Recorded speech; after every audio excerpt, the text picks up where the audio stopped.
I would like to welcome you to our new online talk show, hosted by Irene K. The name of the online talk show is A Conversation with Irene K. Irene will speak on a number of topics like health, comedy, fashion, entertainment, history, science, all genres of music, religion and cooking. You can email us if you have questions for our guest. This is our fourth show.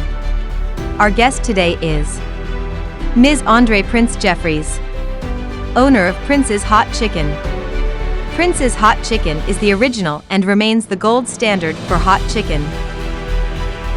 And now, welcome our host, Irene K.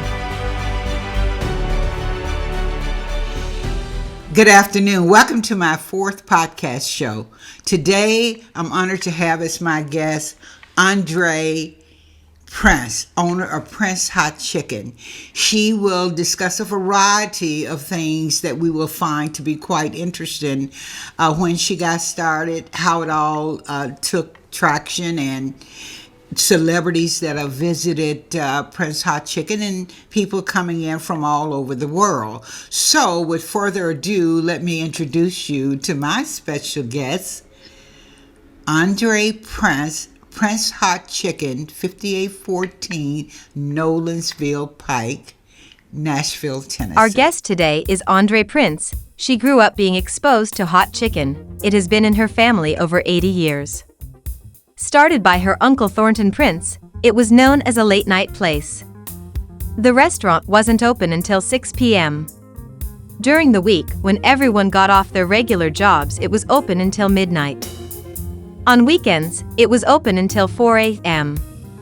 Andre Prince said it was open to supplement income. No one ever had enough money, of course. The restaurant moved all over Nashville.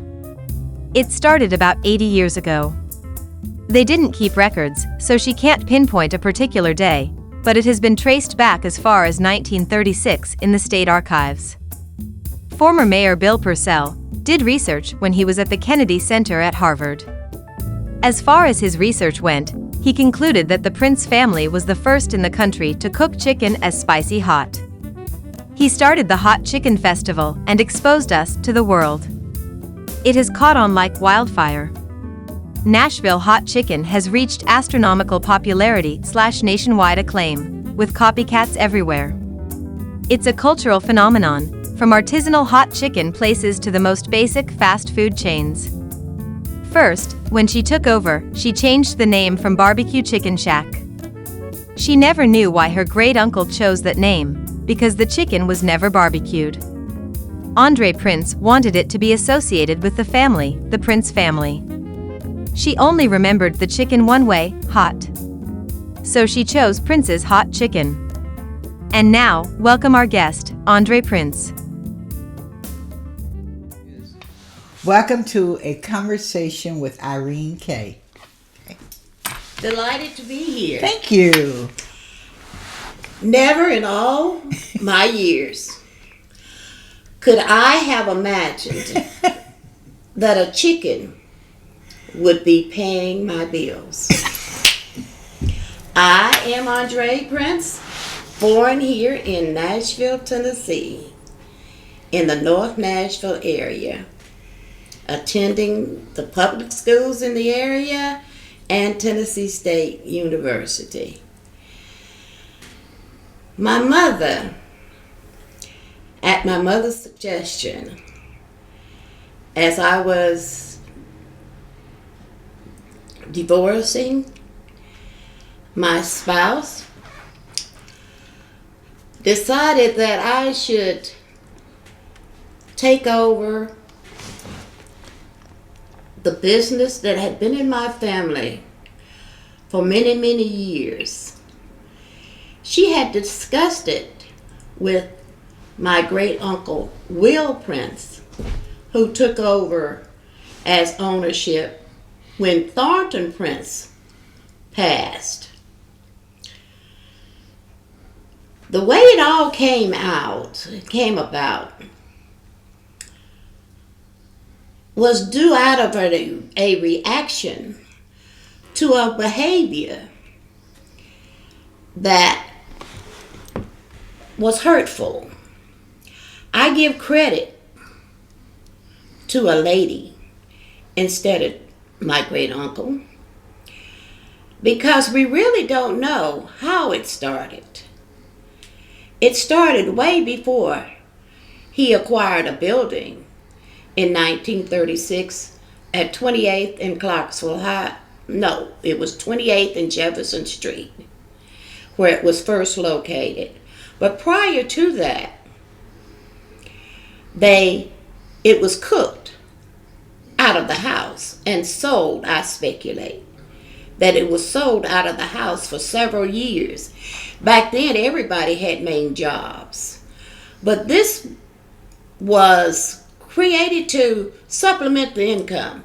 Of course, back then, nobody made enough money. Mm-hmm. You could always use some extra money. So, but it had been created out of frustration, some I'm gonna get you sucker type personalities, and out of emotions. So, of course, back then, everybody had chickens in the backyard. That was common, even in my day. We had chickens in the backyard. Chickens were killed on early, 6 o'clock early. They started ringing those chickens' necks. I just couldn't look at it out of my grandmother's window, but I remember it. Everybody had chickens in the backyard. That was commonplace.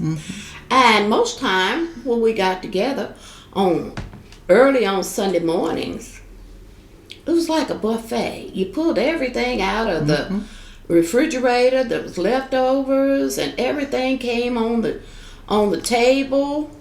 That out of that refrigerator, nothing was cooked except fried chicken, the grits, the eggs, the biscuits that were fresh. But hey, early on Sunday morning, that's what we got together. And everybody was eating chicken. There's so many ways you can fix chicken and prepare it.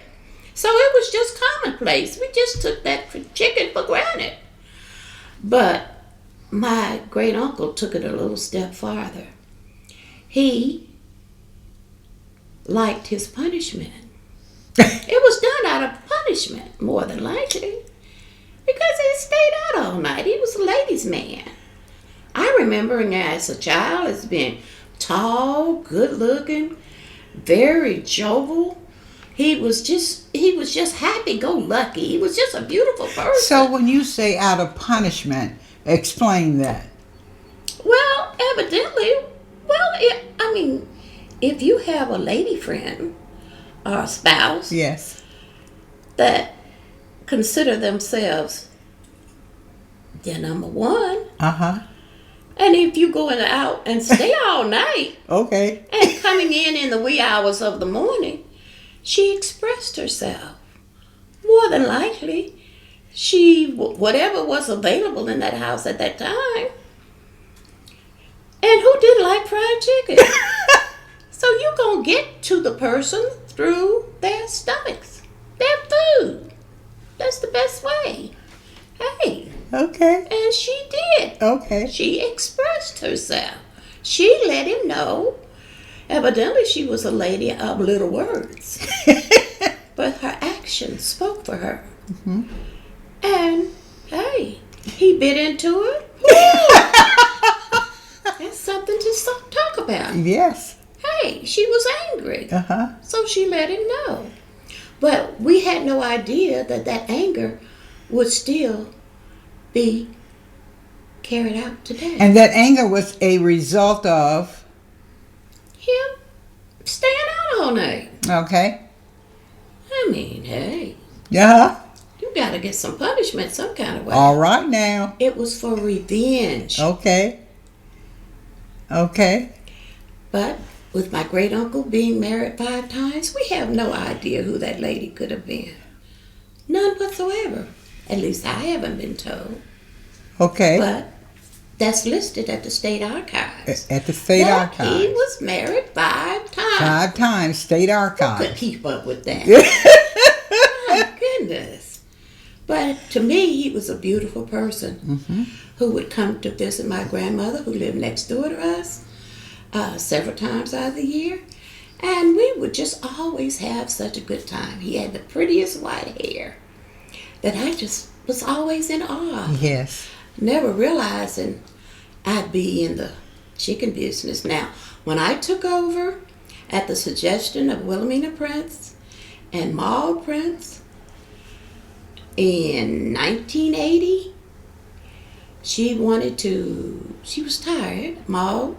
She wanted to get out of the business. And Maud was She was my great aunt, Will Prince wife. Okay.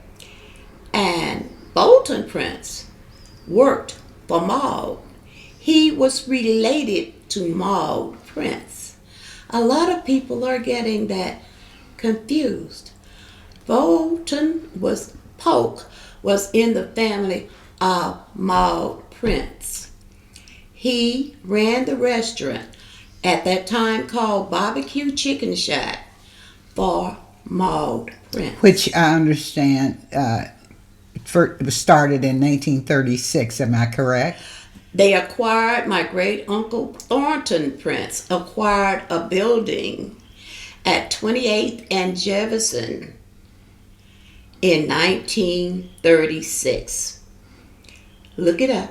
It's at the State Archives.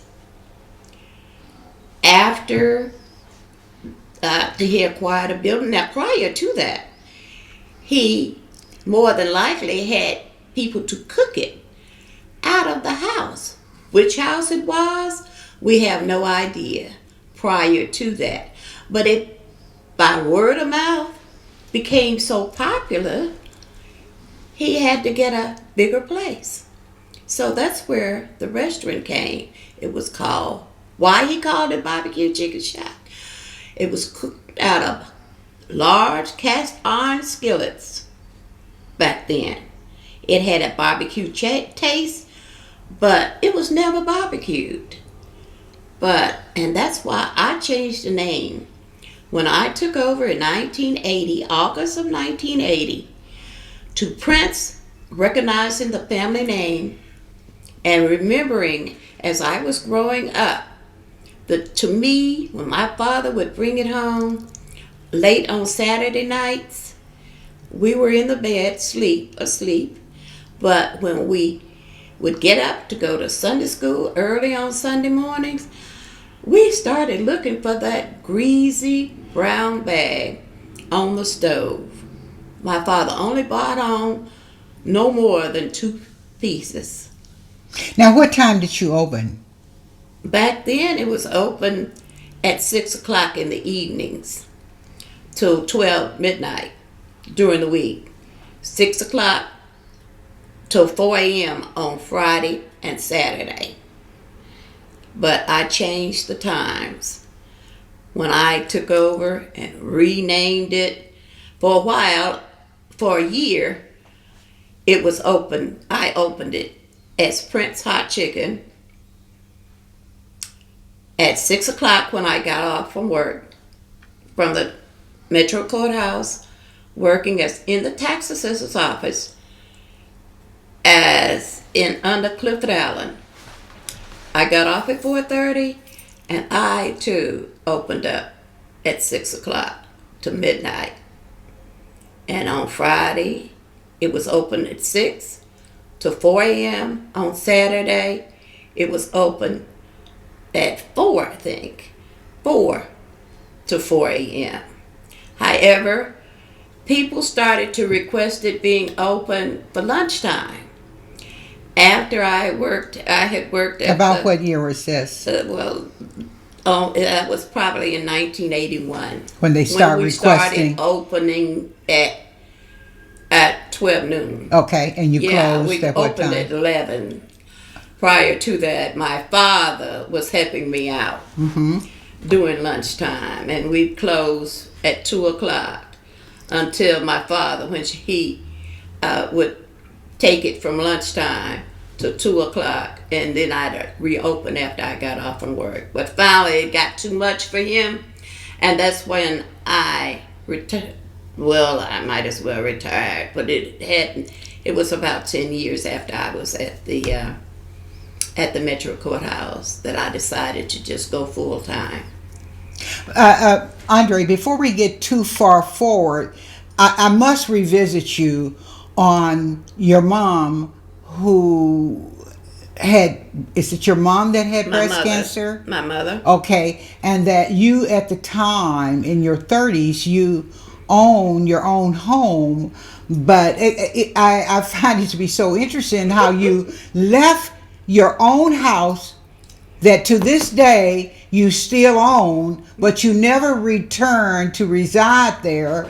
But I must go back and ask you before we get too far ahead, because there's an interesting snake story that I know that my guests will be my listeners, in hearing about. So before we get too far ahead of ourselves with this, the direction we're going to know more fully about Prince Hot Chicken, tell us about the snake story. One day, I found it to be quite interesting. One day, coming home from work, pulling up at my back door. And what year what year was this?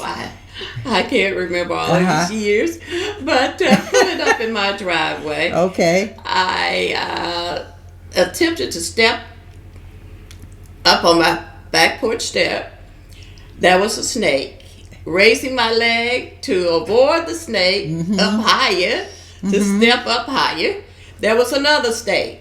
I immediately got back in the car and drove to Bellevue, where my parents lived, and never resided back there again. But you still own. I still have the property. And the reason you decided to own that property is because of the way, it's what you were told. Well, my mother always told us, as there's my brother and my sister, as long as you have land, you have money. That was what we were told. Yes. From children, young children, all the way up. We always remembered that. Always remembered that. So that's why I still have the land. You have the land. Okay. Have mercy, but prior, I just moved in with my parents. Okay. Great story. Sorry to have interrupted the direction we were in, but I thought my guests would love to hear about that incident and how it is now. But there's a greater story, is that the importance of having land, keeping land, and how you were raised to respect the land. I might add that Too Tall Jones was playing football at the time at Tennessee State, helped move me to Bellevue. Oh, and we all know Too Tall Jones. That goes way back. Yes, and for those that would say, who is Too Tall Jones? Tell us. He was a football player at Tennessee State University. And he went on to become? Well, he's a retired professional football That's player. That's correct. And he was a community activist as well. Is that correct? Have mercy. I didn't follow his career, but I know he was one I of them understand that he was. Okay. Oh, wonderful. Now, to get back to where we were, and we were talking about you acquiring Prince Hot Chicken in 1980. Now, I renamed it in 1980 from Barbecue Chicken Shack to Prince, recognizing the family name. The family comes from Franklin, Tennessee, and that's where the family came from. Prince family comes from Franklin, Tennessee. Where in Franklin? And downtown Franklin. Oh, which you don't see us too many of us downtown Franklin anymore. But they were all over. We were all over the place. Yes. When I was growing up, that's been many years ago. On 11th Avenue in Franklin, Tennessee. Yeah.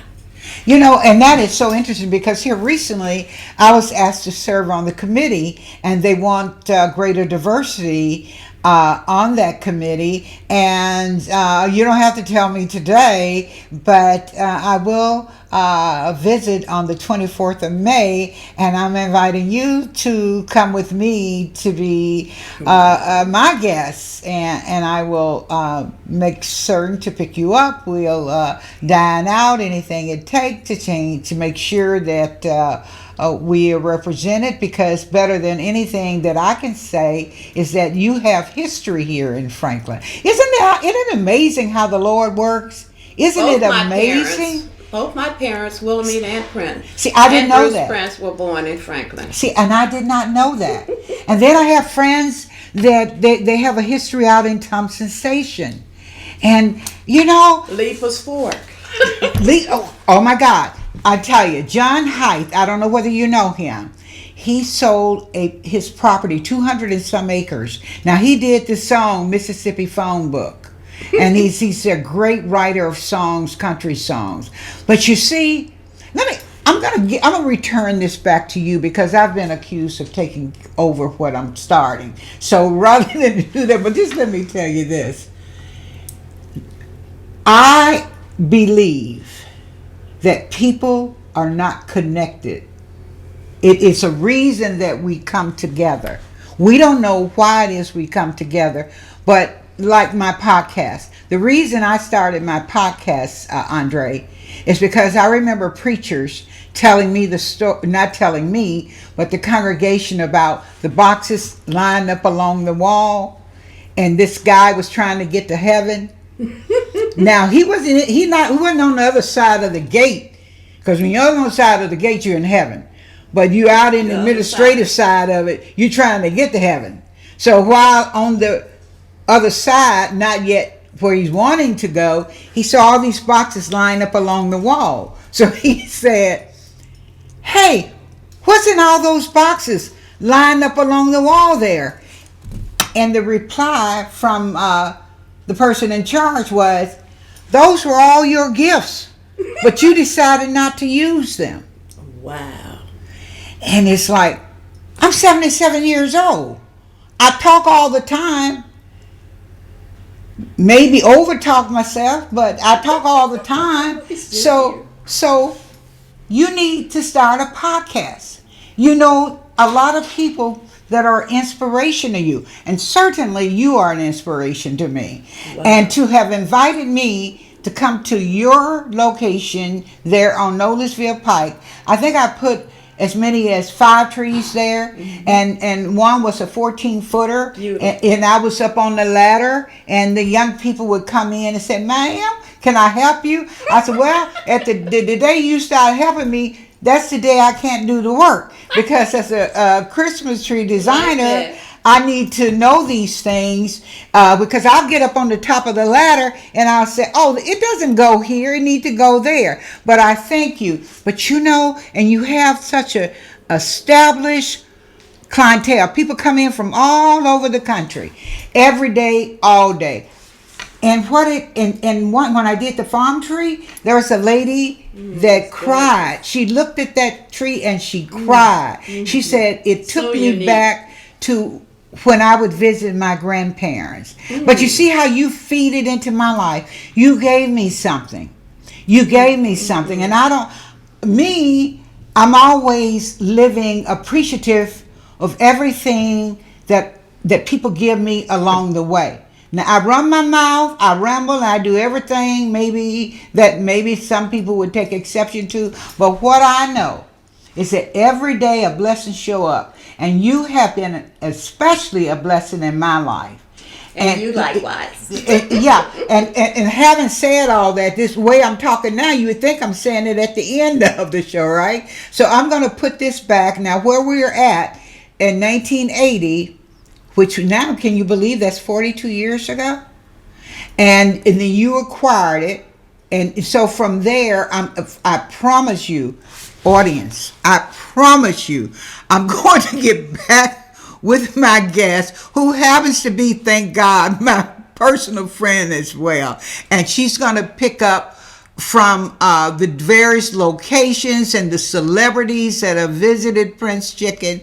And so Prince, Andre, I'm going to put back the interview, and you can pick up from where you left off, and if you can recall after my long verbiage here. That's okay, Irene. I do want to bring in Mario Hambrick, who has been an essential worker at now called Prince Hot Chicken since I took over. Mario came to me one day, which I was very, very frustrated. I was trying to get open the shack for supper that afternoon, and no one had shown up. Suddenly I heard somebody come through the door as I was trying to prepare myself to get the skillets on and cleaned and filled with oil. I looked out in the dining area, and there was a little boy. His name was Mario Hambrick. Is Mario Hambrick, because he's a grown man now. But he was only 8 or 9 years old. And that little boy asked me, "Do you have any work for me to do?" And I said, "Yes, come on in." And from that day, Mario Hambrick never missed a day. I only paid him $10 a day, but he acted as if I was giving him $10,000 a day. He was just so energetic, and he never acted like a child. He helped me, and is still helping me to this day. Delicious. And Mario is now 45 years old. Okay. With a family. What a blessing. Beautiful. What a blessing. I love him. I love him too. And He's never been a child. Yes, and that's how it's through him that I met you 20-some years ago. Right. Mm-hmm. Have mercy. Yes, yes. It's just been so many celebrities, and as far as I'm concerned, as long as the money is green, it doesn't matter who you are. Oh, that's right. You came to visit. You liked what you had, what you ordered. Yes. And to this day, it was spread by word of mouth. Word of mouth. Because I didn't advertise. Yes, and the celebrities, and there have been many. Would you name some of the celebrities? Oh, my goodness. Just give us... it's been so many. It's just been so many. You mentioned Little Richard. Little Richard went way back. He goes way back. Of course, he's deceased now. But I think he spent a lot of time in Nashville. I don't think he was from Nashville, but I think he spent a lot of time in Nashville. Lynchburg. However, the one that comes most often is Shaquille O'Neal. He'll pop in anytime. I can't think of who I want to say who would pop in. He has a restaurant here in downtown Nashville now with the blonde hair, the little short blonde hair. He would come in all of the time.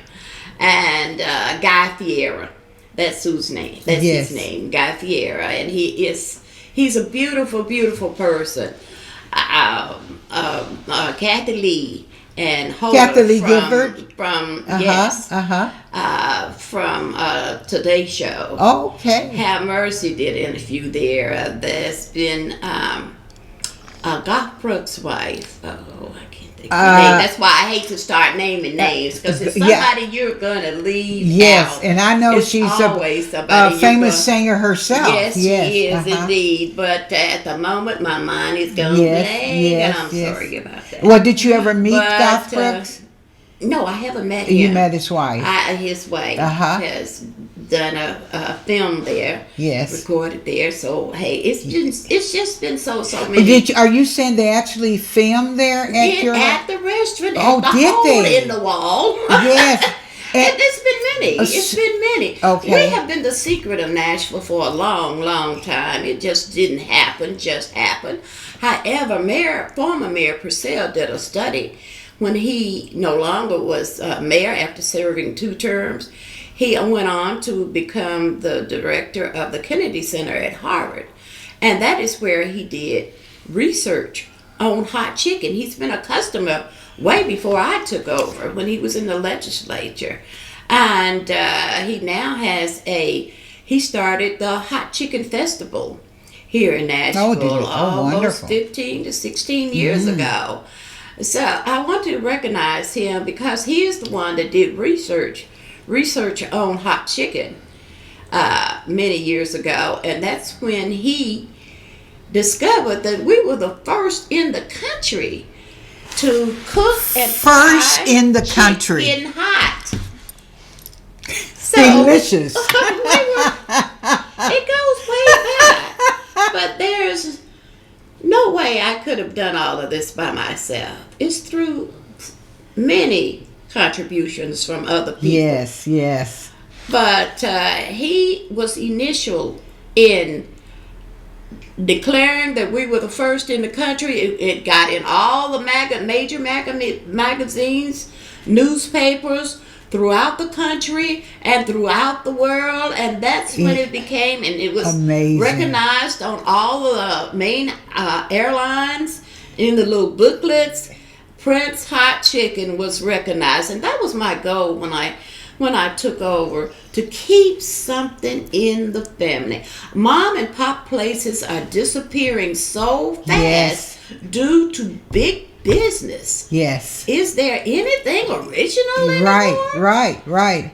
So that was my desire, and it's still my desire, to try to keep something in the family. And I will tell you, I am so spoiled when I'm in there December, because your customers are amazing. When I come in there, they're so accommodating. They want to know, can I help you? I just want to tell you, your trees are beautiful. If I can help you in any way. And I don't feel like I'm walking into a public restaurant. It sort of feels like how your ancestors would invite you in, even though they didn't know you. You're passing the house, and they stop, and they are stopping, and they start talking with you. Come in. I made some tea cakes today, and invited you in. Well, that's the flavor of your restaurant. It is so inviting, and I love coming in there, and also love how you invite your musicians in, and Ricky Godfrey, who is blind, that you guys continue to have him back. I attribute that to Mario Hambrick.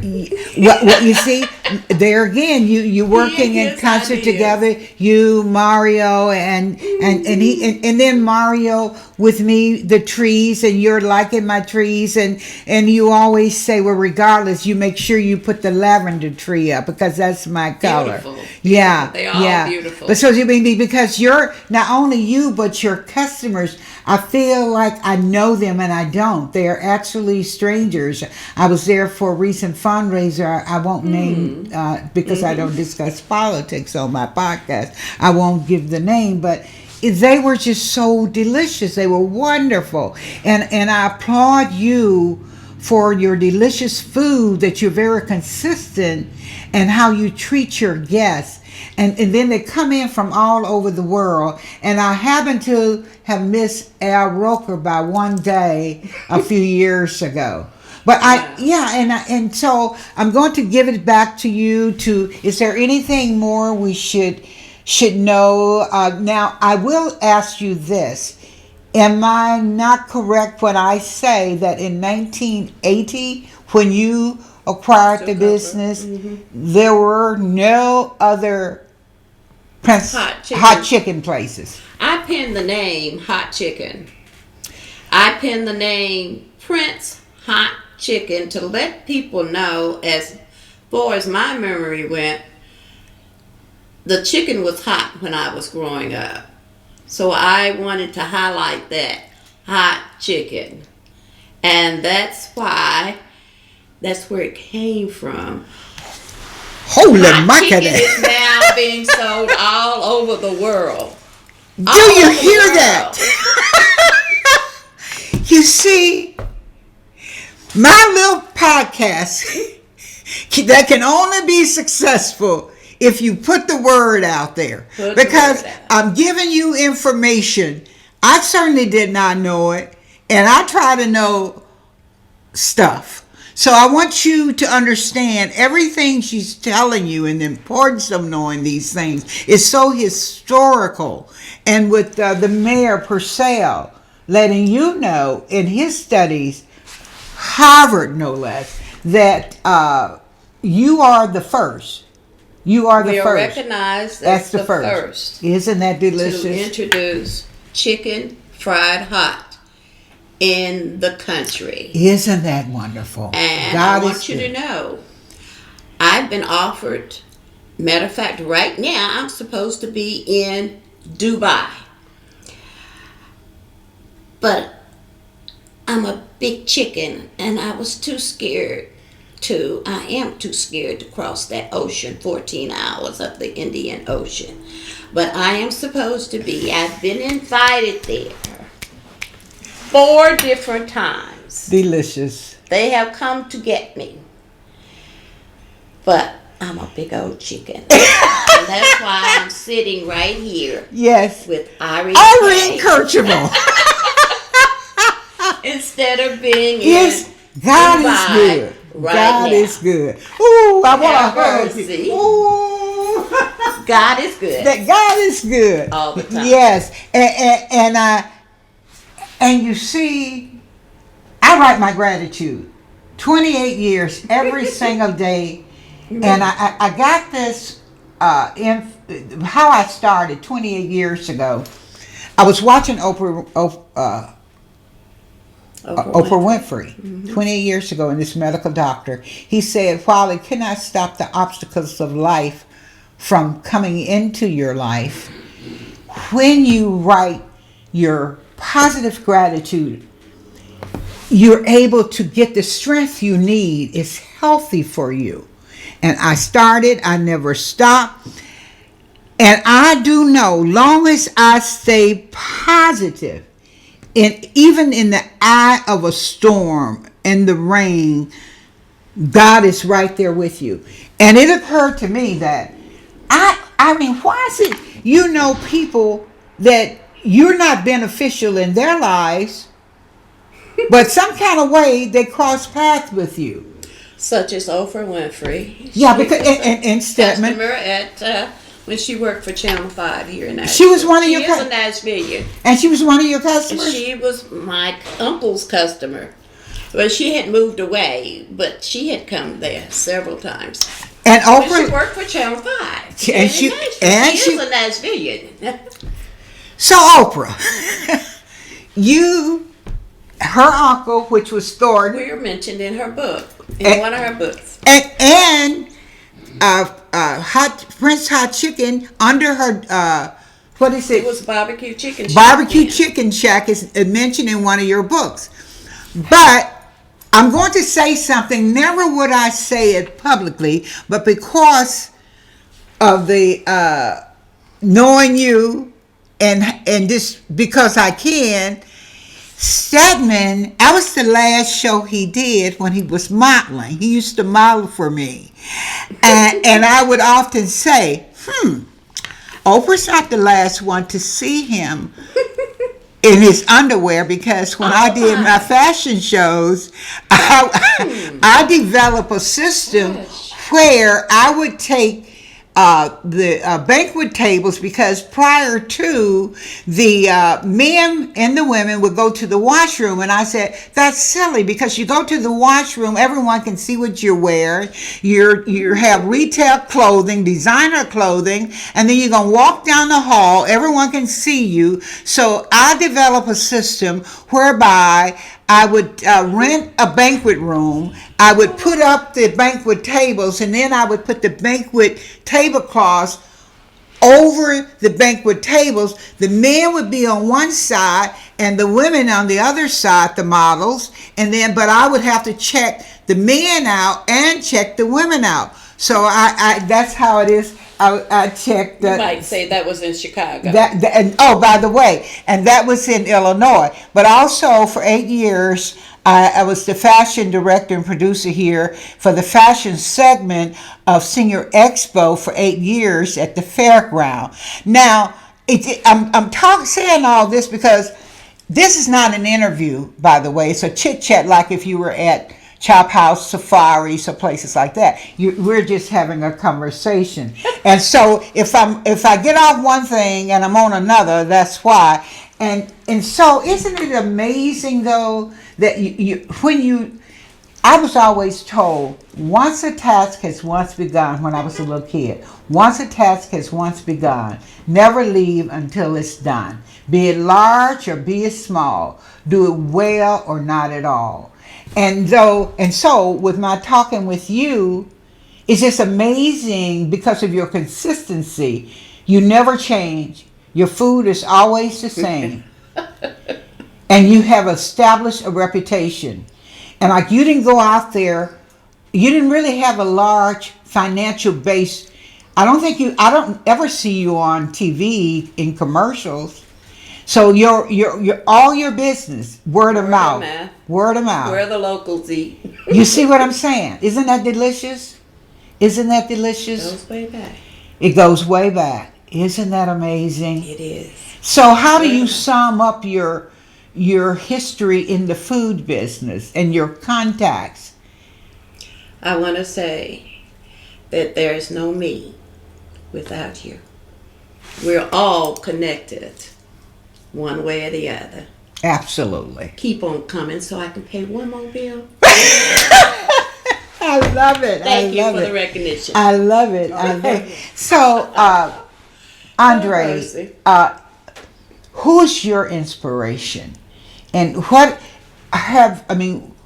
is the one thing that you wake up that you wake up with that motivates you with all the things that go on in life? And all, life, you cannot chart your own course. But what's your mindset? My earthly mentor, of course, was my mother, who always said, no matter what, pause if you must, but never stop moving.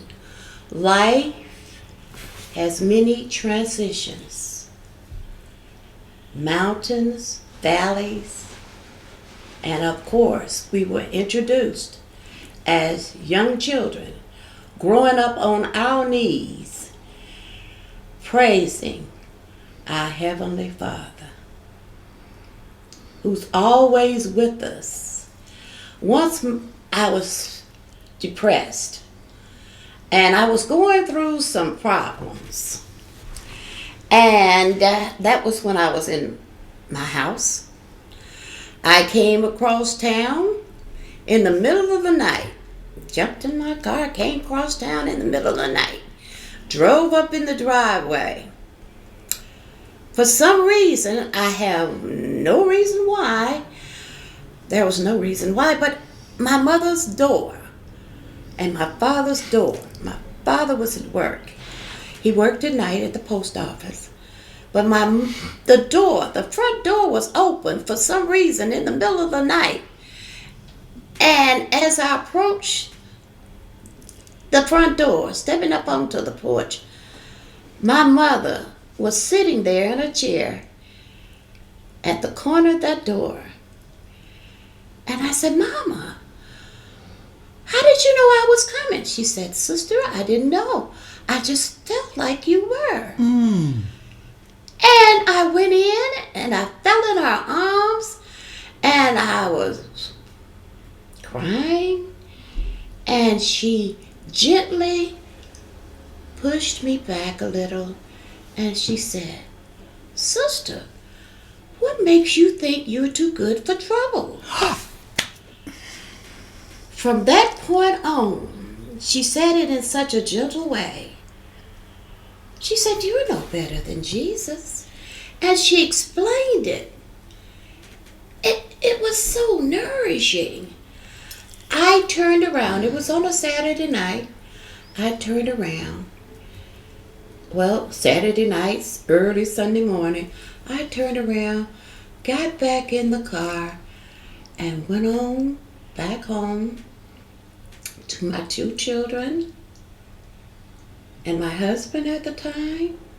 I got them up to go to Bible school, Sunday school, and whenever I approach anything, as the world changes, as things happen, as they will do, I think of what my mother said.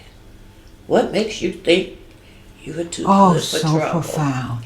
And that has been my inspiration. Yes. From that moment on. Yes. Gratitude. Yes. Gratitude. Thank you. Thank you. Delicious.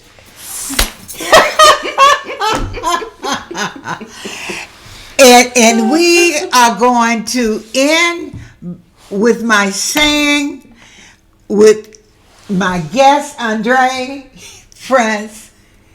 This is delicious. Thank you. This is delicious. And I am accepting all good things that God brings to my life.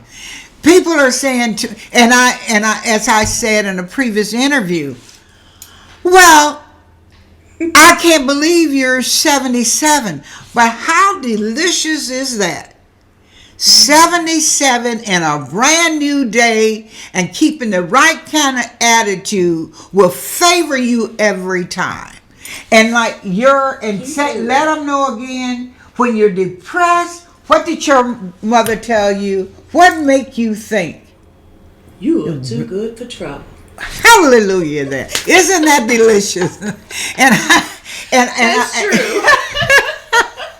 And I love it. I expected we were going to have a good time, and I'm telling you, this is delicious. My mother was a school teacher, and some of her former students are still coming to me today, talking about the influence that my mother had on their lives. Yes. And you're a great influence on me and so many more. And I thank you for having. And by the way, I put up the trees in 2021, that would have made me 76 years old. And if you want to know, did I bring a ladder? Indeed, I did. Did I get to the top of that ladder? Indeed, I did. And then you have 30-year-olds saying, well, I don't think you should be on the ladder. I says, well, it's like telling a guy who's 50, 60 that he should retire from his job if his job is requiring him to get on the ladder. It's just some things you learn how to take care in doing. Now, I know not to get on the ladder and reach over. You just have to learn how to do something, and then you're going to be okay. And see, and just giving me that opportunity at Prince Chicken, you, Mario, and it's just to be able to know, I never say I can't do it. I can do it. And like with this podcast, it's not going to be me that make this podcast successful, because it can go back in a closet never to be heard of from one podcast to the other. But my guests are so instrumental in all of our lives, inspiring, and much to say from my first guest, Dr. Johns, my second guest, Dr. Carla Montague Brown, my third guest, Terry Freecon, and my fourth guest today, Andre Prince Hot Chicken, 5814 Nolensville Pike. So, but it's you, the audience, it will be your expanding me out there in the greater world. And I'm all set and ready to keep on keeping on. So I want to thank you for joining me today for my fourth podcast. May 10th will be a very important show. It's going to be on depression and suicide. And again, thank you. And may God bless you. Thank you.